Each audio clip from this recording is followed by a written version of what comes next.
जाने पर है वो जड़ पकड़े मजबूती पर और हम सब 60 गुना फैला है।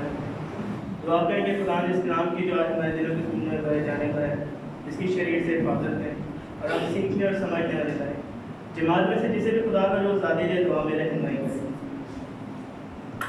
खुदा अपने लोगों में आए।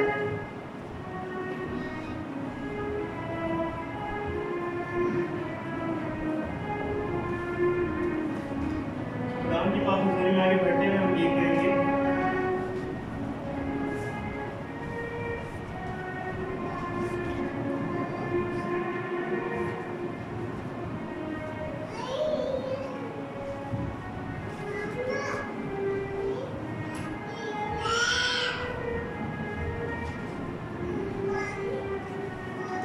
गीत नंबर 48 है। गीत नंबर 48 खुदा अपने लोगों में आए।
वक्त है खुदा के कलाम का। मैं खुदा की फादर से दरख्वास्त करूँगा कि आज के कलाम में हमारी अहमियत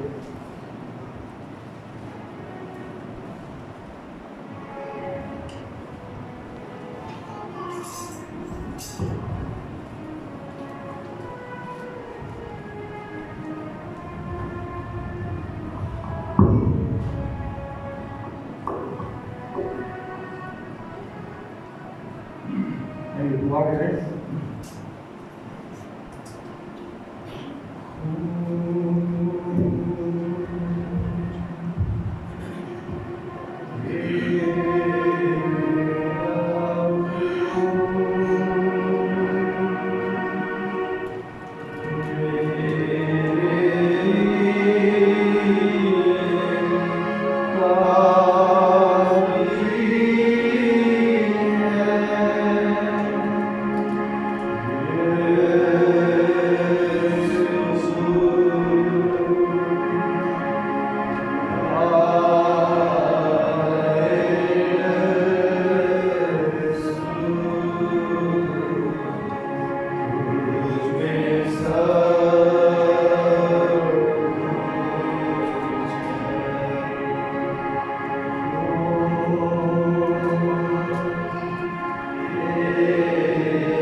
इंतजाम और उस रिश्ते के लिए जो आगे में टूट गया, आदम के गुनाह के बायस इंसान आपसे अलग हो गया। अब कोई था नहीं जो बाप से फिर इंसान हो गया। हम शुक्रगुजार हैं कि जब वक्त पूरा हुआ तो खुदा यीशु ने आसमान जहाँ जलाल छोड़ा और इस गुनाह भरी दुनिया में बनी इंसान को बचाने के लिए कमारी मरियम से जन्म लिया।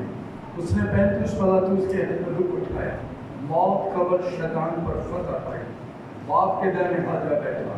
हमारी शिफायत के लिए सरबुलंद है। बहुत जल्द कलीसिया तुम को लेने के लिए आने वाला है। खुदा दिल से आपका शुक्रिया। अब आज के कलाम के लिए दुआ करता हूँ खुदा, ध्यान ख्याल मुकम्मल तौर से आपकी तरफ लगता है, दिलों की ज़मीन पर अर्ज करें ताकि अगले इस किसी तौर से आज के कलाम को जिंदगी में से उठाने वाला सुनने समझने और अमल करने का फर्ज अपने आप को आपकी सुपुर्द मेरी ज़बान बहुत अल्फाजों ख्यालात का जमा है और जिम्मेदारी के साथ आज के कलाम को बयान करने का सुन सीखें। पिछले इतवार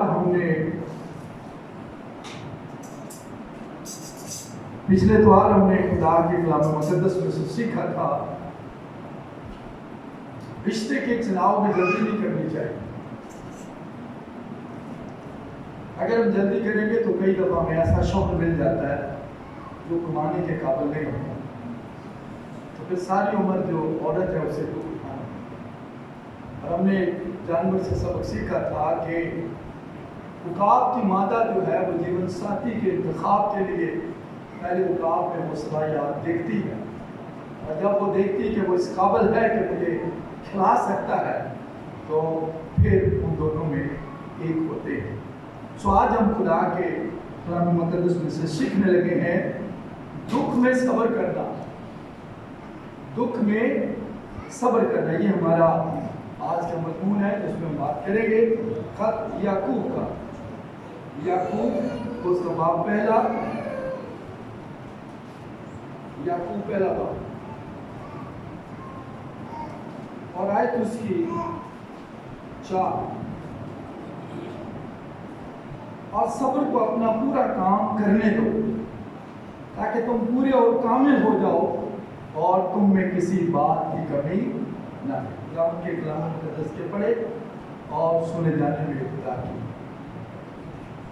दुख आने की वजूहात होती है। हम समझते हैं कि दुख रातों रात आ जाते हैं, नहीं। दुख आने की वजूहात है। ज़करिया 13 बाब और उसकी 9 आयत में लिखा है, साफ करने के लिए भी दुख आते हैं।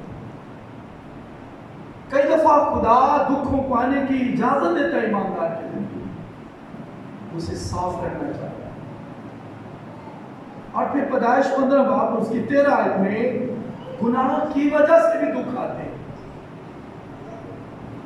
कई दफा साफ करने के लिए और कई दफा गुनाह की वजह से। जब हम गुनाह में चले जाते हैं तब भी दुख आते हैं। और दूसरा तस्नीकियों पहला बाप उसकी 4 आयत में दुख सब्र और ईमान को जाहिर करते हैं।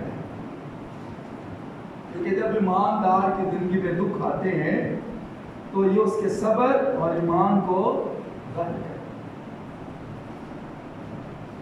और दूसरा तीमुथियुस 2 बाब और उसकी 12 आयत में दुख सहेंगे तो मसीह के साथ बात शादी है।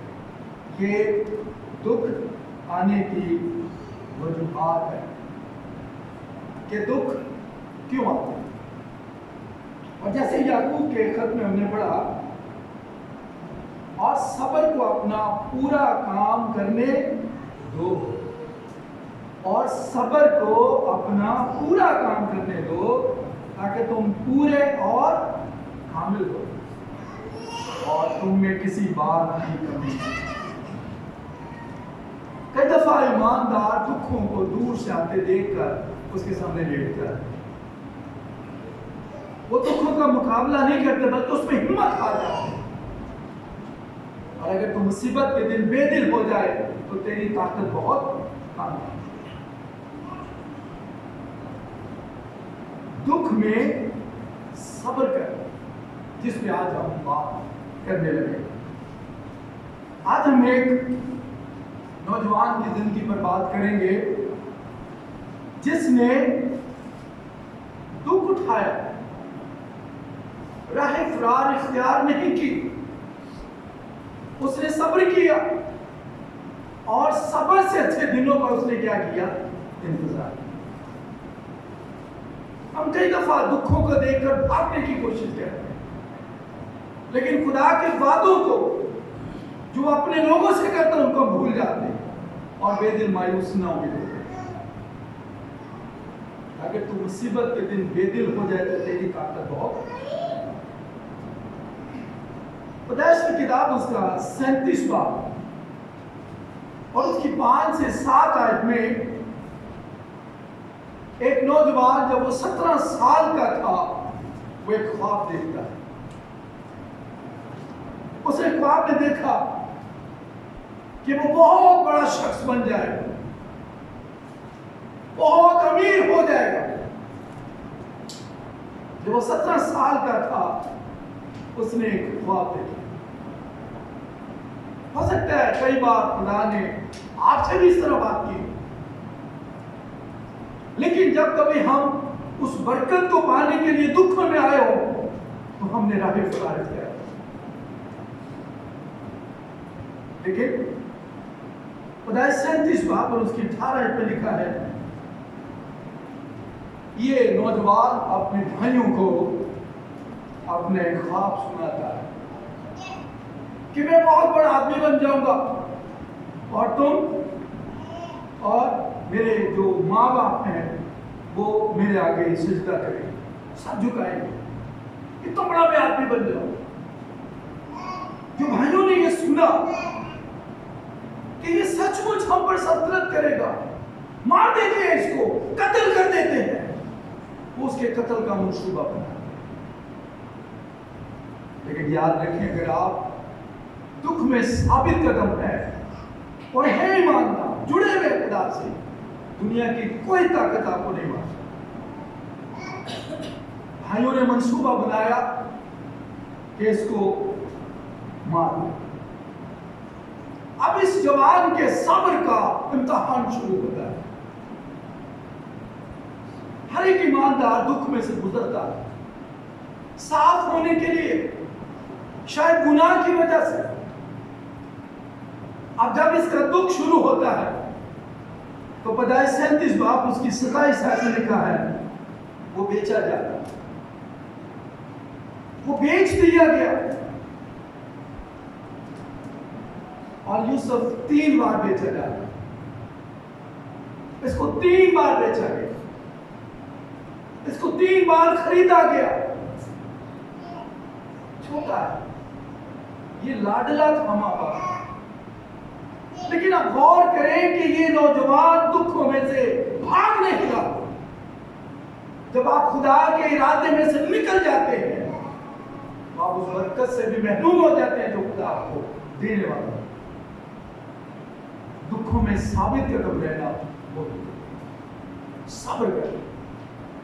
हमारी कोशिश होती है कि हम जल्द से जल्द बहुत बड़े आदमी बने, हम जल्द से जल्द उस मंसूबे तक पहुंच गए। ये इस्माइलियों के हाथ, मदियानियों के हाथ, और फिर मिस्र में बेचा जा रहा है। अब और करें कि रास्ते में क्या होता है, ये बीमार हो जाता है।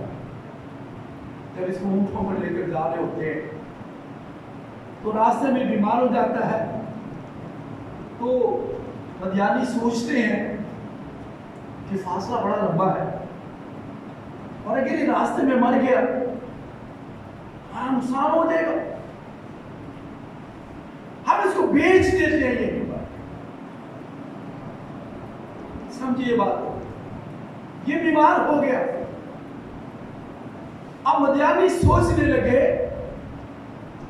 क्या कर, हम इसको, हमारा सफर बड़ा लंबा है, ये रास्ते में मर भी सकता है, हम इसको यही बेच देते हैं ताकि हमारे पैसों का नुकसान हो। और वो क्या करते हैं, पैदाइश 39 बाब की पहली आयत में लिखा है, यूसुफ 44 के हाथ 4 सिक्कों में बेचा जाता, ये मिस्र पहुंच जाता और यहां इसको खरीदा जाता। अब यूसुफ के बीमार होने में क्या थी, क्या थी? यूसुफ के बीमार होने में क्या थी? भलाई थी।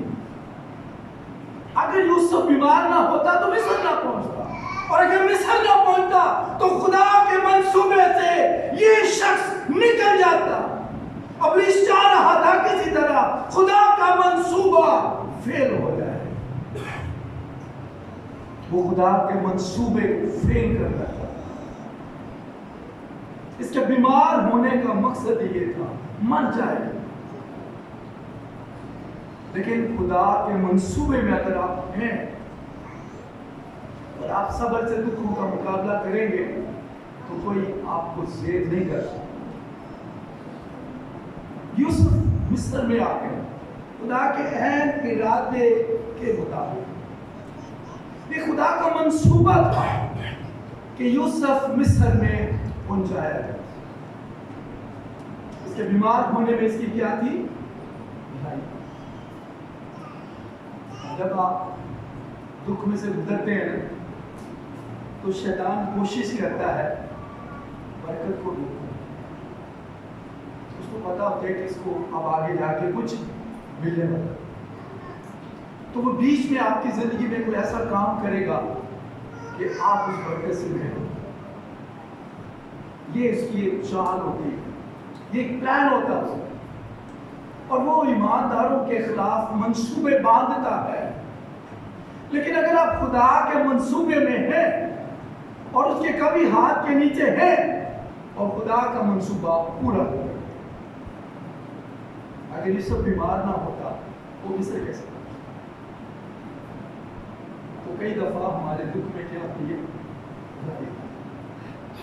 पैदाइश 39 बाब उसकी 7 आयत में लिखा है, जब यूसुफ पोतीफर के घर में जाता है तो उसकी बीवी जो है वो इस पर नजर रखती है, क्योंकि यूसुफ खूबसूरत था। अब यहां पर इब्लीस जो है वो अपने काम को करना चाहता है। हो सकता है आपकी जिंदगी में भी कभी ऐसा कोई काम आया और आपने उस गुनाह का मुकाबला नहीं किया और आपने उस गुनाह के आगे इत्याग किया, क्योंकि शैतान जानता है यूसुफ का मिस्र में आना इसके खानदान की बरकत की निशानी है। यूसुफ गुनाह करे, यूसुफ मर जाए, ताकि खुदा का मंसूबा जो यूसुफ के लिए, उसके बाप के लिए, उसके घर के लिए वो फेल हो जाए। ये आपका काम कि आपने उस गुनाह पर गालिबा। इब्लीस कोशिश करता है, वो क्या करता है? अब जो हाकम की बीवी थी पोतीफर की, वो यूसुफ को बदी के लिए उकसाती है, लेकिन इफ्सियों 6 बाब और इसकी 13वीं आयत में लिखा है कि खुदा के सब हथियार बांध लो ताकि बुरे दिन में तुम इब्लीस का क्या कर सको। पिछले दिन हम जब इस पर बात कर रहे थे, खुदा के हथियार होता। अब खैर ये हथियारों की बात तो नहीं, लेकिन ये 4 बातें हैं जो ईमानदार की जिंदगी में बड़ी इंपॉर्टेंट है। अगर ये आपकी जिंदगी में नहीं है तो इब्लीस आपको गुनाह में बड़े आराम से गिरा सकता। और आप ये देखो, बिल्कुल उसी तरह जैसे शमसून दुनिया की लज्जतों में पड़ गया और उसका दुनिया की लज्जतों में पड़ा, वो खुदा का सारा मंसूबा उसने क्या किया? 4 बातें। अमाल की किताब उसका 2 बाब उसकी 42वीं आयत में लिखा है, रोटी तोड़ने, दुआ करने, तालीम पाने और रफाकत रखने में क्या रहना चाहिए? अगर एक ईमानदार एतवार को पिकनिक पे चला जाता, एतवार को ड्यूटी पे चला जाता, एतवार को मेहमान नवाजी में लग जाता है, एतवार को घर में रेस्ट करता है, वो खुदा की नजर में ईमानदार है ही नहीं है। 6 दिन खुदा ने दिए, 7वां दिन नहीं। खुदा ने कहा 6ठे दिन 7वें दिन की मैं तुझे क्या दूंगा? बरकत। हम खुदा के वादों को, उसके कलाम की सच्चाई को कबूल करें। हमें फाकत रखनी चाहिए, हमें तालीम पानी चाहिए, हमें दुआ करनी चाहिए और खुदा के बेस में क्या होना चाहिए? अगर एक ईमानदार एतवार को इन कामों को नहीं करता तो वो ईमानदार तो नहीं है, वो तो फिर दुनियादार है, उसमें दुनिया के क्या फायदा। अब जिस ईमानदार ये 4 बातें होंगी उसे इब्लीस गिरा नहीं सकता। देखिए, जहाज के भी 4 लंगर होते हैं और इंसान के दिल के भी 4 ही खाने होते हैं। ये एक मजबूती, एक सुकून को पेश करता है। अगर आपकी दुआया जिंदगी है, अगर आप खुदा के मेज में शामिल होते हैं, अगर आप रफाकत रखते हैं, तालीम पाते हैं, तो आप मजबूत हैं। इब्लीस आपको नहीं गिरा सकता। पैदाइश 39 बाब और उसकी 9 आयत में लिखा है, यूसुफ गुनाह का मुकाबला करता है। यूसुफ गुनाह का क्या करता है? मुकाबला करता है। हम गुनाह का मुकाबला नहीं करते, हम हथियार डाल देते हैं, हम हिम्मत आ जाते हैं और इब्लीस के मंसूबे में आकर खुदा के मंसूबे से वो बरकत जो खुदा हमें देना चाहता है हम उससे मिले। आइए गौर करें, पैदाइश 39 बाब और उसकी 20 आयत में यूसुफ अपने आका की बीवी को समझाता है। उसको कहता है, सो भला मैं क्यों ऐसी बड़ी बदी करूं और खुदा का क्या बन जाऊं? गुनाहगार। यूसुफ परदेश में है, यूसुफ जानता है ये औरत कुछ भी कर सकती है, मेरे लिए कुछ भी हो सकता है, लेकिन बड़ी खूबसूरत बात वो कहता है, मैं सो भला क्यों मैं ऐसी बड़ी बदी करूं और खुदा का क्या बन जाऊं, गुनाहगार।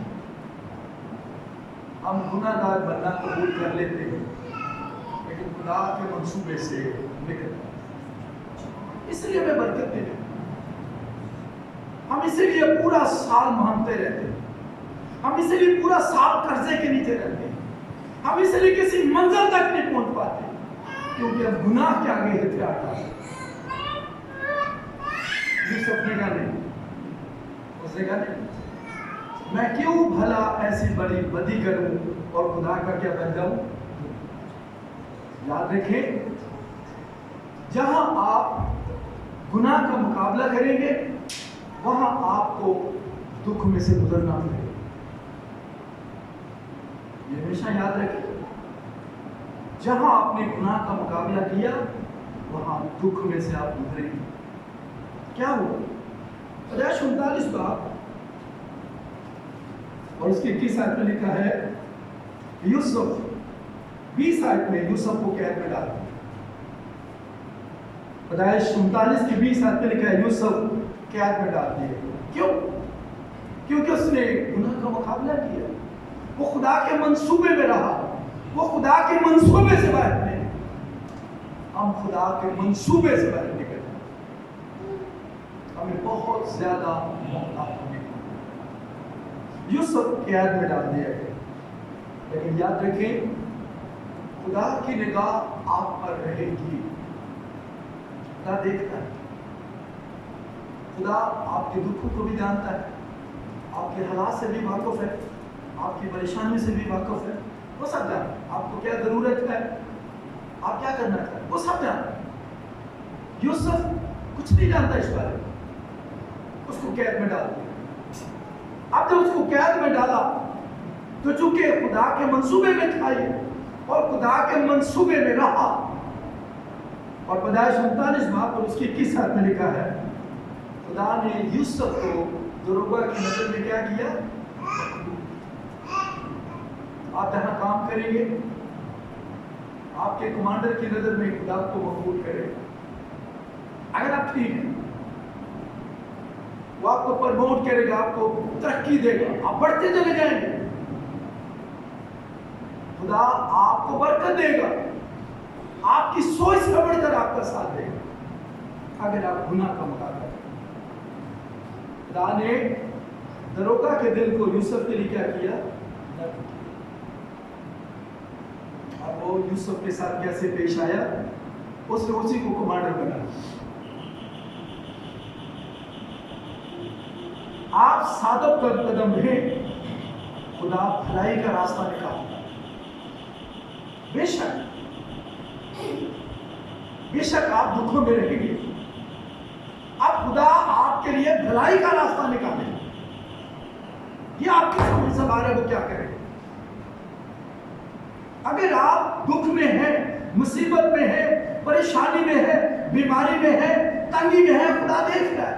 अब वो यहां से आपको निकलने का रास्ता भी दे, क्योंकि आप साबित कदम हैं। और लिखा है पैदाइश 41 बाब और उसकी पहली आयत में, 2 साल के बाद यूसुफ का जो कमांडर था, मिस्र का हाकिम, वो ख्वाब देखता है। फरौन एक ख्वाब देखता है। अब ये ख्वाब जो थी, ये सारी इसलिए मंसूबे में थी कि यूसुफ को खुदा सरफराज करे, उस मंसूबे में लाए जिसके लिए वो वहां से निकला। फरौन एक ख्वाब देखता है। अब पैदाइश 41 बाब की 8 आयत में लिखा है, उसका जी बड़ा घबराता है। वो अपने जादूगरों को बुलाता है, अपने फालगिरों को बुलाता है, अपने नजूमियों को बुलाता है, मुझे बताओ उस ख्वाब का मतलब क्या है। खुदा आपकी बरकत के लिए रास्ता निकाले। कई लोग अपने काम में ध्यानदार नहीं होते, जहां काम करते वहां से चीजें उठा लेते, चोरी करते, वक्त पे नहीं जाते, छुट्टियां करते, झूठ बोलते। वफादारी, ध्यानदारी जो है वो आपको बाइस बरकत देता है। लेकिन उन्होंने कहा कि हम दानियल में किसी किस्म की कोई बुराई नहीं देखते, क्योंकि वो अपने काम में क्या है, हम जहां काम करते हैं हमें क्यों बरकत नहीं मिलती, क्या ना जाने। कई सालों से कई बार लोग एक ही सैलरी पे काम कर रहे हो, बरकत देता है अपने लोग, कुमांड दे देगा, सरफराज करेगा उसको, क्योंकि आप साबित करेंगे। अब पैदाइश 41 बाब की 15 आयत में फराउन यूसुफ को बुलाया है। यूसुफ जेल में, यूसुफ के बाल बड़े हुए, हालत उसकी बुरी, और वक्त आ गया है उस बरकत का जिसके लिए यूसुफ ने क्या किया, काबू। फराउन यूसुफ को बुलाता है और 15 आयत में 41 की 15 में, मैंने सुना है तेरे बारे में कि तू ख्वाब की ताबीर करता है। देखिए जब खुदा आपको सरफराज करेगा ना तो आपके कमांडर के दिल को आपके लिए मत करेगा। कई लोग जॉब पे बड़े परेशान हैं, हमारी शिफ्टें चेंज कर, हमें छुट्टी नहीं है, हमारे लिए बड़ी मुश्किल, आप ठीक नहीं है। जब आप ठीक होंगे हक भी आपके साथ ठीक हो जाएगा। आपका ठीक होना बहुत जरूरी है। अब जो ईमानदार दुआ नहीं करता वो क्या बरकत पाएगा। मैं रात डेली 3 बजे उठता हूँ दुआ के लिए, डेली उठता हूँ 3 बजे, शाम को भी 3 बजे दुआ करता, एक डेढ़ घंटा 2 घंटे दुआ करता। क्या हमारी जिंदगी में दुआ जरूरी है? बरकत कैसे? दुआ करें, खुदा के साथ रास्ता ठीक रखें। मैं एयरफोर्स की हिस्ट्री में पहला क्रिश्चियन को चीन गया, एरोनॉटिकल इंजीनियर बन गया। मैं क्या था, नान मुझे कहां से कहां पहुंचाया, वजह जिम्मेदार है। वो आपको सरफराज करेगा, वो आपकी सोच से बढ़ के आपके लिए काम करेगा। मैंने थोड़े से अरसे में बहुत पैसा लिया, तकरीबन 2-2.5 लाख रुपया मुझे डॉलर की सूरत में इस्लामाबाद गवर्नमेंट दी। उसके बाद आके तनख्वाह मिली। खुदा आपकी तवक्को से बढ़ के का ऐसे ऐसे होटलों में ठहराया, ऐसे ऐसे खाने खिलाए, मेरी समझ सका, वो आपको बरकत देगा, वो आपको सरफराज करेगा, उसके साथ वफादारी ईमानदारी के साथ। अब लिखा है बादशाह फराउन यूसुफ को ख्वाब सुनाता है। पैदाइश 41 बाब और उसकी 16 आयत में आप यूसुफ का जवाब सुने। वो कहता है मैं कुछ नहीं जानता, मैं कुछ नहीं जानता, खुदाई फारून को सलामती बख्शे, वही सलामत बख्शने वाला है। अपनी बड़ाई नहीं करता, वो कहता है मैं कुछ नहीं जानता, खुदा ही फराउन को सलामत बख्श जो अपनी बड़ाई नहीं करता। और फिर 41 बाब और उसकी 29 से 31 आयत में लिखा है यूसुफ ख्वाब की ताबीर करता है। जब वो ताबीर करता है तो बादशाह क्या कहता है, 41 बाब और उसकी 38 आयत में अपने खात्मों को बुलाता है। ये वो वक्त जब आपने गुनाह का मुकाबला किया, आपने इब्लीस को शिकस्त दी, आप खुदा के मंसूबे से बाहर नहीं आए। अब ये वो वक्त है जब खुदा आपकी जिंदगी में करेगा। फराउन खात्मों को बुलाता है। पैदाइश 41 बाब उसकी 38 आयत में उनको कहता है क्या हमको ऐसा आदमी जैसा कोई मिल सकता है? जेल में चला गया, कोई गुनाह नहीं किया, कोई गलती नहीं की, लेकिन खुदा देख रहा होता है। वो कहते हैं क्या हमें जैसा आदमी मिल सकता है जिसमें खुदा की रूह है? मिल सकता नहीं। उन्होंने कहा नहीं। तो सब्र करने की क्या बरकत मिली? आप सब्र करें, दुखों का मुकाबला करें, राह फरार इख्तियार न करें, अच्छे वक्तों का इंतजार करें, लेकिन खुदा को क्या बरकत दे। आए पैदाइश 41 बाब और उसकी आयत 40 में क्या लिखा है? फराउन कहता है मैं सारी रियाया तेरे हुक्म पर चलेगी। कहा यहूदी, कहा मिस्र में हाकिम बन गया, पूरी रियाया तेरे हुक्म पर चलेगी। सब्र किया ना उसने अच्छे वक्तों का इंतजार किया, जल्दी नहीं की। अब वो वो मुझसे मुल्क मिस्र का क्या बन गया। पैदाइश 41 बाप और उसकी 41 आयत में लिखा, देख मैं तुझे सारे मुल्क मिस्र का हक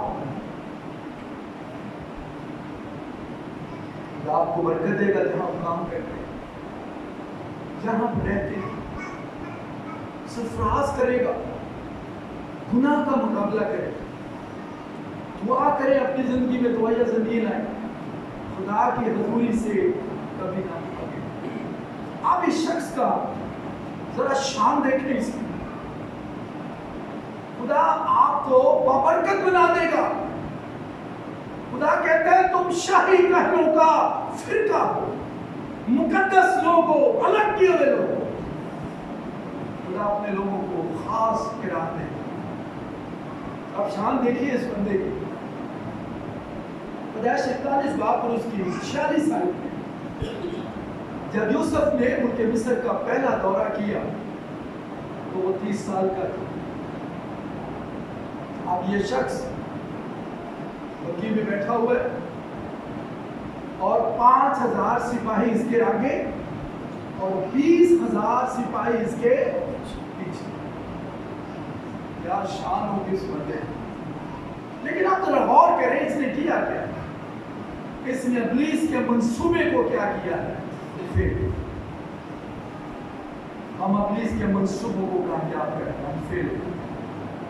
वो बरकत जो खुदा हमें देने वाला होता है हम उसे करें और सारी उम्र खुदा को कोसते कोसते कोसते मर जाए। एक ईमानदार अगर ये कहे है नहीं है नहीं है नहीं, हम गरीब हैं, इसका मतलब है वो ईमानदार है। कहता है मैं तुझे दो नहीं 60 कराऊंगा, तू कर्जा देगा नहीं बल्कि कर्जा देगा। अगर आप कर्जे या कर्जे के नीचे आप ईमानदार नहीं, आप खुदा के मंसूबे में नहीं, आप खुदा के इरादों में नहीं, क्योंकि खुदा अपने लोगों को कर्जे के नीचे नहीं देखता। वो कहता है तू देने वाला बनेगा, देने वाला नहीं। मैं तुझे सरफराज करूंगा तो तुम नहीं 60 करा देगा। सब्र को अपना क्या करने दो, पूरा। जब आप सब्र को पूरा काम करने देंगे तो खुदा आपको क्या देगा। एक कहानी आपके सामने पेश करता हूं। एक बार एक शख्स, इस कहानी को जरा सुनिए और समझिए। एक बार एक शख्स किसी मुल्क में सफर के लिए निकलता है। वो सफर का आगाज करता है और उसके बाद 3 चीजें होती हैं। एक उसके पास गधा होता है जिसको वो बैठता है, और एक उसके पास मुर्ग होता है, और एक चिराग होता है रोशनी के लिए, ताकि वो मेरी जगह पे जाए तो देख सकते। जब उसको भूख लगे तो उसको काट के खा सकते। गधा उसके सफर के लिए। रात के वक्त वो एक गांव में पहुंचा। अब वहां उसे रात बसर करने के लिए कोई जगह नहीं मिली। उसे सोचा मैं यहीं रहूं, तो वो रात वहीं टिक गया। उसने बात कही, खुदा जो करता है अच्छा, हमने कभी नहीं बोला।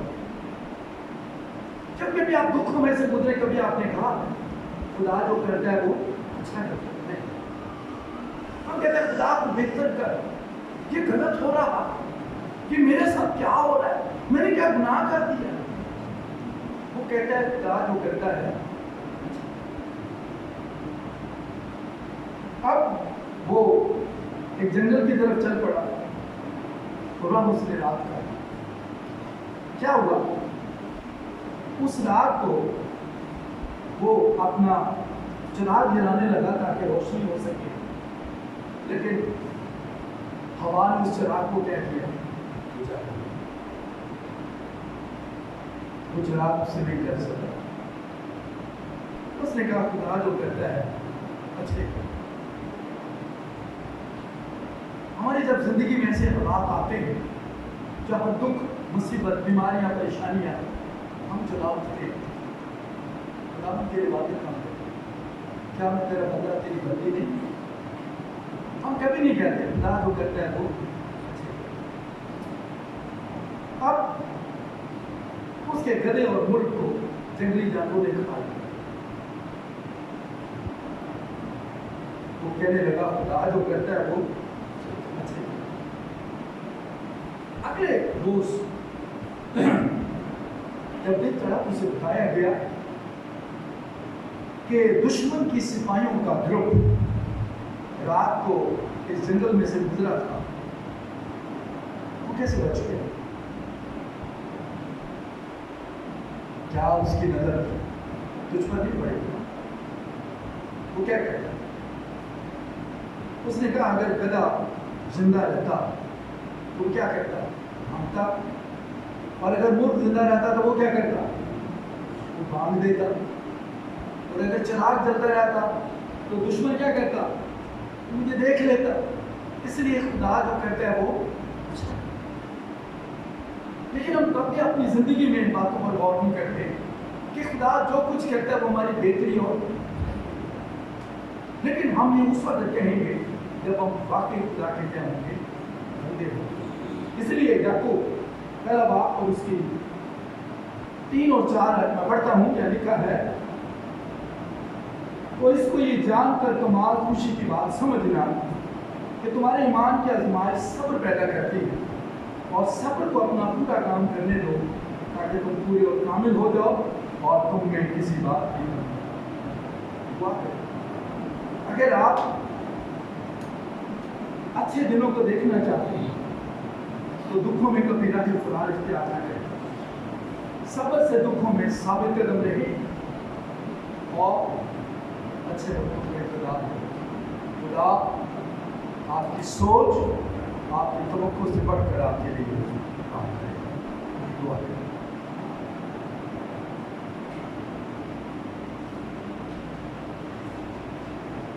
आइए हम कुछ देर मेज पे हाथ बढ़ाने के लिए अपने आप को तैयार करें। इसे बेशतर